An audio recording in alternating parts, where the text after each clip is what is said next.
This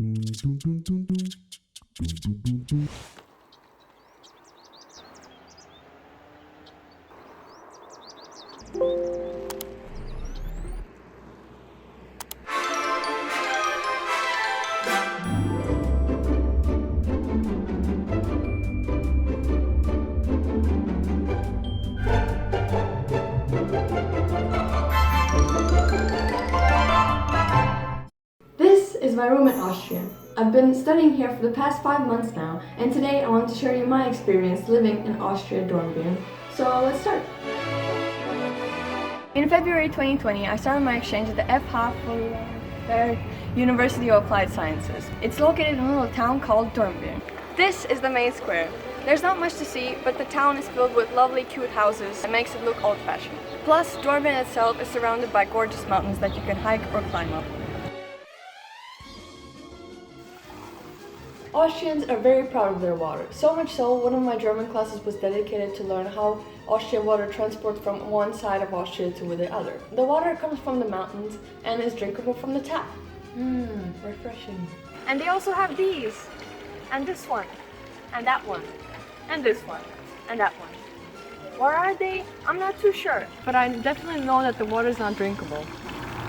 Austria is a wealthy country, so there's no need for stores to be open 24/7. Usually stores are open from 8 till 6, and on Sundays they're completely closed. If you don't have any food in the fridge, then you're pretty much screwed. Austrians love their cheese, so much so that they even have vending machines dedicated to it. They're not very common, but there's one next to the grocery store, so I had to buy some cheese. Street signs in Austria are interesting. They are a lot of them, they're different, and sometimes too much text, and too little to understand. Austria is expensive. Grocery shopping can lead your wallet into tears and you question your life decisions. What is Austria? The Republic of Austria is a landlocked country located in Central Europe. It is bordered by many countries, so there are many opportunities to travel. Maybe not. As a fellow Latvian, one of the first things I noticed about Austria is the flag. It is very similar to the Latvian flag, and some international students might confuse them. Funny enough, not only they look similar, but they also have a similar backstory. It involves a hero who died, leaving bloodstains on a piece of cloth, and people decided to put it as a flag. Who are Austrians? Austrians are active and curious Europeans that eat schnitzel and Männer wafers every day. They respect and appreciate their country, and they don't like to be compared to Germans that much. In Austria, people speak German.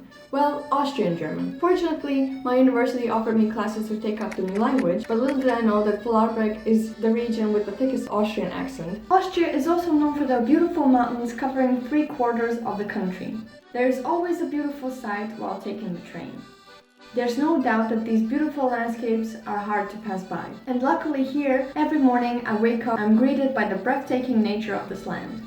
Walking and hiking plays a big role in Austrian culture, because when there are mountains, no one can stop an Austrian climbing it up. Make sure that you have your hiking gear with you, because if you don't, Austrian will judge you for being a tourist and not being prepared. There are two main reasons why I decided to have my exchange in Austria. First, being that FH University of Applied Sciences offered a lot of interesting courses that I liked, such as illustration, video production, post-digital design, UX design, etc. Second, being that it's Austria. Nice location with beautiful landscapes, and I wanted to see how it is to live here.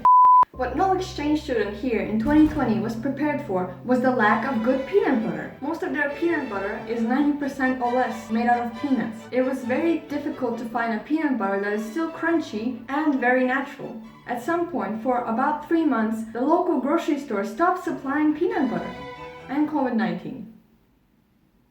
Because of the virus, our university closed down quite quick, and we had to adapt to distance learning, which meant that we had to spend a lot of our time on our laptops, sitting through online lectures. At first it was scary and uncertain, but then we got used to it. And the whole experience had some ups and downs. We seemed to have more free time and we could spend our time more efficiently. However, there's also the negative part that we became more lazy and unmotivated and unproductive. Thankfully, I wasn't alone. Some students decided to leave to their home country because they were afraid to be stuck in Austria. However, I stayed. And I wasn't the only one. I was surrounded by many other exchange students that lived in this house, and we had some fun times together. We decided to organize some activities together, make some house parties, some Easter events, some pizza making nights, game nights, go swimming, go on hikes, go on picnics, etc. And because we all lived together, it was possible for us to do. What I learned from this exchange. Austria doesn't have good peanut butter, and even if they do, it's probably expensive. Working from home is comfortable, but it can also be difficult getting yourself out of bed. Queens, the game. It's a good game, look it up. Austria is a lovely and beautiful country that speaks Austrian, which is similar to German. I personally don't like hiking. It already sucks going up, but the worst part is actually going down. And yes, you get to see a beautiful view or a beautiful sight, but most of the time I don't feel really accomplished after hiking. Schnitzels are typically made out of veal or pork. Having spent my half year in Austria, there were some ups and downs, but all in all, I'm glad that I stayed in Dornbirn and have experienced this strange situation.